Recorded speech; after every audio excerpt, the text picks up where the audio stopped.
உங்களுக்கு வந்து சூனியம் வந்து எல்லாரும் வந்து என்ன நினைச்சிட்டு இருக்காங்கன்னா, சூனியம் வந்து அப்படியே உங்களுக்கு மேஜிக். அது மேஜிக்லாம் கிடையாது. அது வந்து என்னன்னா அது ஒரு சாஃப்ட்வேர். இப்போ உங்க பிரெயின் ஒரு சாஃப்ட்வேர்ல, உங்க உங்க பிரெயின் ஒரு சாஃப்ட்வேர்ல நீங்க ஒரு ப்ரோகிராம் இருப்பீங்க, நீங்க ஒரு ஷெட்யூல் இருப்பீங்க. காலையில எந்திரிச்சா இதெல்லாம் பண்ணணும், எனக்கு லைஃப்ல இதெல்லாம் ஆம்பிஷன், நான் இப்படி தான், உங்களுக்கு நல்லது இருக்கும் கெட்டது அதெல்லாம் இருக்குமா, அது ஒரு ப்ரோகிராம்ல போயிட்டு இருக்கும்ல, ஒரு அலைன்மென்ட்ல போயிட்டு இருக்கும்ல, அதுல தேவையில்லாம ஒரு வந்து ஹேக்கிங்னு சொல்லிட்டு ஒரு வைரஸ் கொண்டு வந்து உள்ள விட்டுருக்கீங்க. கரெக்ட். அப்போ அந்த ப்ரோகிராம் உங்களை டாமினேட் பண்ணி உங்களுடைய ஷெட்யூல் எல்லாம் கெடுத்துட்டு இருந்தா எப்படி இருக்கும்? கரெக்ட். ஓகேங்களா? அது நமக்கு இம்பாக்ட் ஆகி உங்களுடைய எண்ணத்தையே நீங்க தொலைச்சு, உங்களுடைய ஆம்பிஷனையும் தொலைச்சு, யாராச்சும் ஒரு மாதிரி ஸ்டண்டா உட்கார்ந்துட்டு என்னடா சூனியம் வச்ச மாதிரி உட்கார்ந்துருக்கேன்னு சொல்லுவாங்க பாத்தீங்களா? அதுதான். அதாவது மென்டல் டிஸ்டர்பன்ஸ். ரெண்டாவது நியூரலாஜிக்கல் டிஸ்டர்பன்ஸ். கரெக்ட். ரெண்டாவது இந்த மாதிரி வேலை எல்லாம் பண்றாங்க பாத்தீங்களா, சேவனை பண்றாங்க பாத்தீங்களா, அது அவங்க தெரியாம பண்றாங்க. அதோட தாக்கம் என்னன்னு அவங்க பரம்பரையிலே கை வழங்காதவங்க, கால் வழங்காதவங்க, தலைமுறைக்கு இருப்பாங்க. அதோட விளைவு அவங்களுக்கு என்னன்றது தெரியல.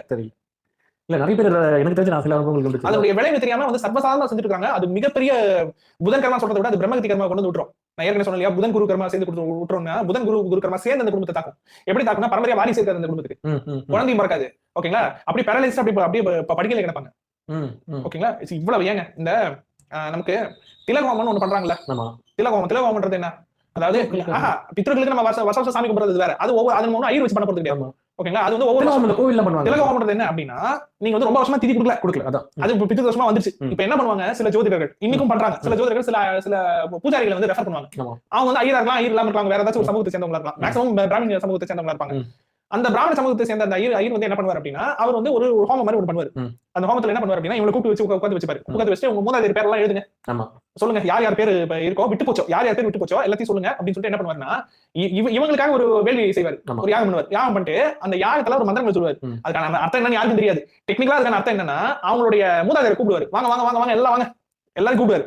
கூப்பிட்டுட்டு எப்பா இதுல ஒரு சிலருக்கு இவங்க திதி கொடுத்துருக்கலாம், ஒரு சிலருக்கு இவங்க திதி கொடுக்காம போய் இருந்திருக்கலாம், அதனால நீங்க வந்து பசியோடு இருந்திருக்கலாம், வேதனையோடு இருந்திருக்கலாம், உங்களை கண்டிக்கல வேதனையோடு இருந்திருக்கலாம். ஆனா இப்ப இந்த குடும்பம் ரொம்ப கஷ்டப்படுது, புரியுதா? இப்போ இந்த குடும்பம் ரொம்ப கஷ்டப்படுது. அதனால இப்போதைக்கு இந்த தர்ப்பணத்தை வாங்கிட்டு இவங்களுக்கு வந்து நீங்க மனசு சாந்தி அடைங்க, மனசு வந்து அமைதியாவுங்க, இவங்களுக்கு வந்து ஆசீர்வாதம் பண்ணிட்டு போங்க அப்படின்னு சொல்லிட்டு நம்ம சார்பா பஞ்சாயத்து பண்ணிட்டு இருப்பாரு.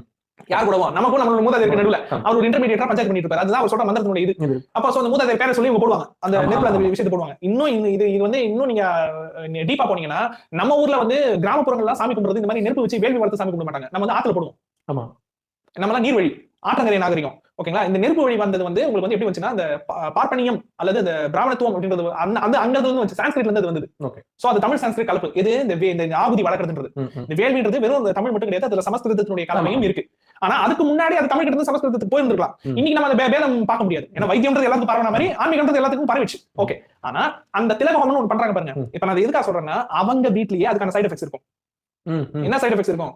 இவங்க மத்தவங்களுடைய கர்மாவை இது பண்ணிட்டே இருக்காங்க இல்லையா, அவங்க தன்னை தீர்த்துக்கணும்ல, தன்னுடைய கர்மா அவங்க வந்து சரி பண்ணிக்கணும்ல, அதை ஒழுங்கா கிளீன் பண்ணிக்க மாட்டாங்க, தன்னுடைய ஆறா ஒழுங்கா கிளீன் பண்ணிக்க மாட்டாங்க, அதுக்கு ஒழுங்கான முத்திரையோ ஒழுங்கான யோக பயிற்சி அவங்க பண்ண மாட்டாங்க. அதனுடைய விளைவு என்னன்னா, அவங்க குடும்பத்திலே கைகால் வழங்காம ஒருத்தர் உட்கார்ந்திருப்பாரு.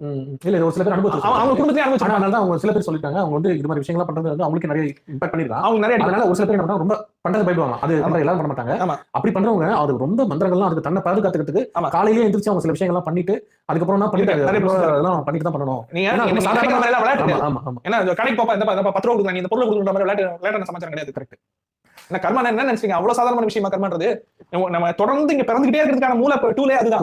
ஓகேங்களா? அது ஒருத்தர் கிட்ட இருந்து இன்னொருத்தருக்கு டிரான்ஸ்ஃபர் ஆகுதுன்றது கண்டே பிடிக்க முடியாத சென்சிட்டிவான விஷயம்.